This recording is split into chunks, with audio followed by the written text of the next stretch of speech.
دنیا کی زندگی تو ایک وقتی زندگی ہے، ہمیں یہ بھی پتہ نہیں ہے کہ شام تک ہم زندہ رہیں گے یا نہیں رہیں گے، ایسی وقتی زندگی ہے دنیا کی۔ تو ہاں، کتابوں میں آتا ہے کہ تمہاری موت تو تمہارے جوتے کی ڈوری سے بھی زیادہ قریب ہے۔ ہاں، تو موت تو آنی ہے، اور اس دنیا کو چھوڑ کر انسان کو ہر حال میں جانا ہے۔ ہاں، مالدار کو اپنی کوٹھی اور غریب کو اپنی جھونپڑی، اسے چھوڑ کر جانا ہے۔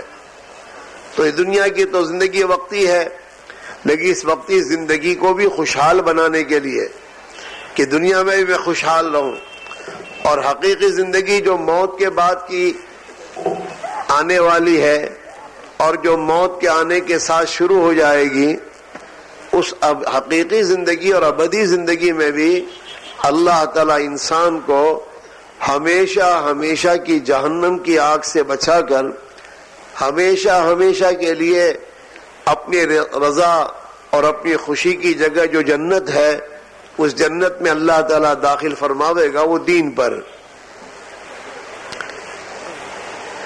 آج ہم نے اور آپ نے بہت بڑا دھوکہ یہ کھایا ہے کہ ہم اپنی زندگی بنانا چاہتے ہیں چیزوں کے راستے سے۔ ہر آدمی کی کوشش یہ ہے کہ میرے پاس زیادہ سے زیادہ چیزیں، مال اور راحت و آرام کے نقشے آ جائیں تاکہ میں کامیاب ہو جاؤں اور میری زندگی خوشحال بن جائے۔ تو میرے عزیزوں، میرے بھائیوں اور بزرگوں، یہ دنیا کی چیزوں کو اللہ نے انسان کی زندگی بنانے کے لیے نہیں بنایا ہے، بلکہ یہ دنیا کی چیزیں اور کائنات کا یہ پورا نظام جو اللہ نے پیدا فرمایا ہے، یہ تو انسان کی امتحان کے لیے بنایا ہے۔ ہاں، انسان کے امتحان کے لیے بنایا ہے، اور انسان کو بھی اللہ نے دنیا میں اس کائنات کے نظام کے بیچ میں جو پیدا کیا ہے، امتحانی کے لیے پیدا کیا ہے۔ ہاں، الذی خلق الموت والحیات لیبلوکم ایکم احسن عملا، کہ اللہ نے تمہیں موت اور حیات کے درمیان میں جو رکھا ہے، یہ کیوں رکھا ہے؟ تاکہ اللہ آزمانا چاہتا ہے کہ کون اپنی زندگی کے مقصد کو سامنے رکھ کر زندگی گزارتا ہے اور کون اپنے خواہشات کی بنیاد پر جیتا ہے۔ ہاں، اور دنیا کے اس پورے نظام کو بھی اللہ نے امتحانی کے لیے پیدا کیا ہے۔ انا جعلنا ما علی الارض زینۃ لہا لنبلوہم ایہم احسن عملا۔ ہاں، کہ کائنات کے اس پورے نظام کو اللہ نے انسانوں کے امتحان اور آزمائش کے لیے بنایا ہے، اور کامیاب ہونے کے لیے انسان کے، اور کامیابی کی راہ دکھانے کے لیے اللہ نے اپنے بندوں کے لیے انبیاء علیہ السلام کا ایک پورا ایک سلسلہ جاری فرمایا۔ ہر زمانے میں انسانوں کو اس دھوکے سے نکال کر حقیقت سمجھانے کے لیے انبیاء علیہ السلام آئے، اور ہر دور میں انبیاء علیہ السلام نے اپنے زمانے کے لوگوں کو اللہ کے دین کی دعوت دی، اللہ کی طرف بلایا، اللہ کے احکام کی اطاعت کی طرف بلایا۔ ہر نبی نے اپنے زمانے کے لوگوں کو اسی کی دعوت دی، اور یہ کہا یا ایھا الناس قولوا لا الہ الا اللہ تفلحوا، اے دنیا کے انسانوں لا الہ الا اللہ کہہ دو، کامیاب ہو جاؤ گے۔ کیا مطلب؟ ایک اللہ کو مانو، ایک اللہ کی مانو، کامیاب ہو جاؤ گے۔ کامیابی کا راستہ تو یہ ہے ہاں، کہ آدمی اللہ کو مانے جیسا کہ وہ ہے اپنی ذات و صفات کے اعتبار سے۔ ہاں، اللہ اپنی ذات و صفات کے اعتبار سے جیسا ہے ایسا ماننا اور اس کا یقین دل میں اتارنا، یہ مطلوب ہے میرے دوستو کلمے میں۔ ہاں، اللہ اپنی ذات و صفات کے اعتبار سے یکتا ہے، وہ ہمیشہ سے ہے، ہمیشہ رہے گا، اس کے سوا تمام چیزوں پہ فنا ہے، ہر ایک کو خدا فنا کرے گا، اور پھر میرے بھائی اس انسانوں کو دوبارہ زندہ فرما کر اللہ تعالی حساب و کتاب لے کر اللہ تعالی شانہ جو خوش نصیب بندے ہیں انہیں ہمیشہ کی جنت میں داخل فرماوے گا، اور جو بد نصیب ہیں یہ ہمیشہ کی جہنم میں دھکیل دیے جائیں گے۔ اللہ ہماری حفاظت فرماوے. ہاں جہنم کے عذاب سے, آخرت کے عذاب سے اللہ ہماری حفاظت فرماوے. آج میرے بھائیوں, تبلیغ و دعوت کی اس محنت کے ذریعے ہم سب سے ایک بات کہی جا رہی ہے کہ ہم اپنی ذات کی فکر کریں اور ہر فرد امت اور ہر انسان کے بارے میں سوچیں کہ ہم اور پوری دنیا کے بسنے والے انسان دنیا اور آخرت میں کامیاب کیسے ہو جائیں اور دین ہماری زندگی میں کیسے آئے. آج دنیا کے تمام انسان اپنی پریشانیوں سے نکلنا چاہتے ہیں اور اپنی مشکلات کا حل چاہتے ہیں.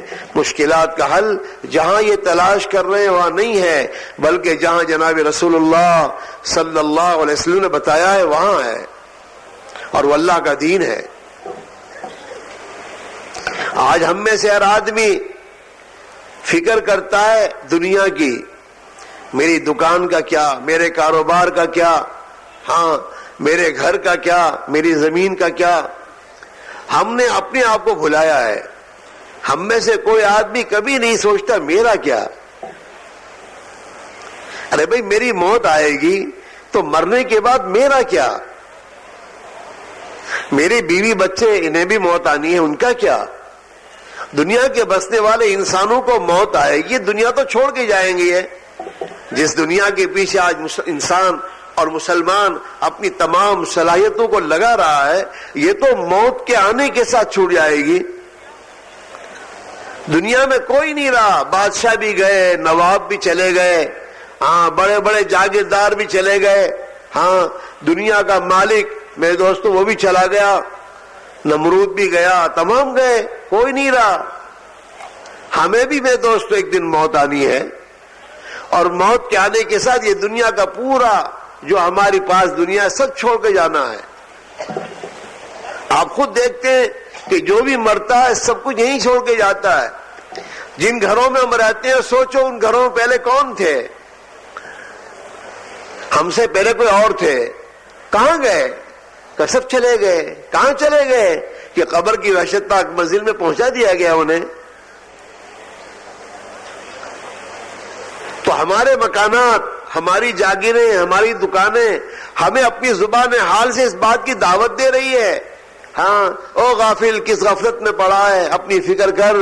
ہاں میرے اوپر محنت کرنے والے تیرے پہلے تھے, وہ چلے گئے, مجھے یہیں چھوڑ کے گئے ہیں.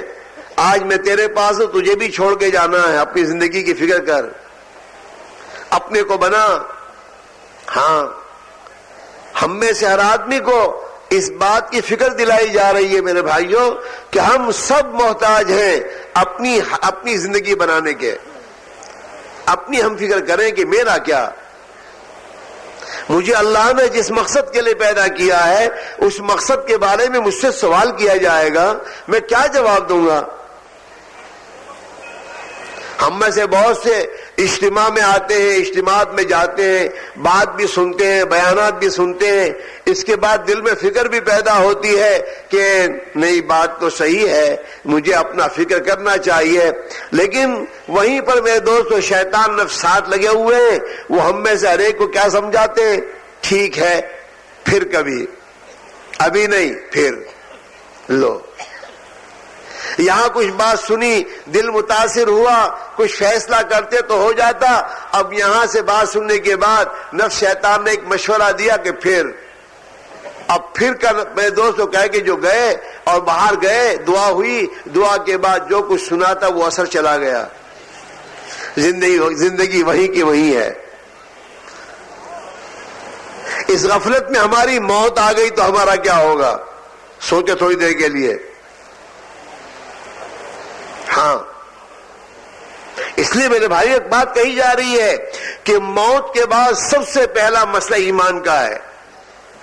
دنیا میں تو اللہ میں ہر ایک کو چلاتا ہے, چلو کلن نمد ہؤلاء وہؤلاء من عطاء ربی.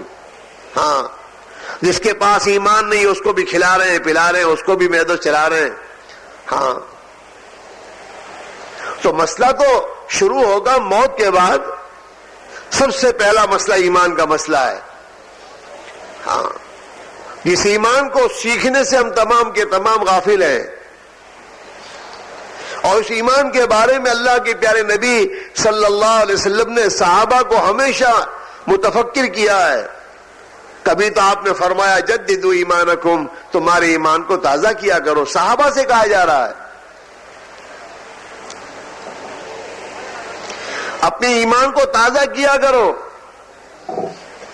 صحابہ نے پوچھا کیف نجدد ایماننا یا رسول اللہ صلی اللہ علیہ وسلم، کہ اللہ کے پیارے نبی صلی اللہ علیہ وسلم ہم اپنے ایمان کو تازہ کیسے کریں؟ تو اللہ کے پیارے نبی صلی اللہ علیہ وسلم فرمایا اکثروا بقول لا الہ الا اللہ، لا الہ الا اللہ کو کثرت سے کہو.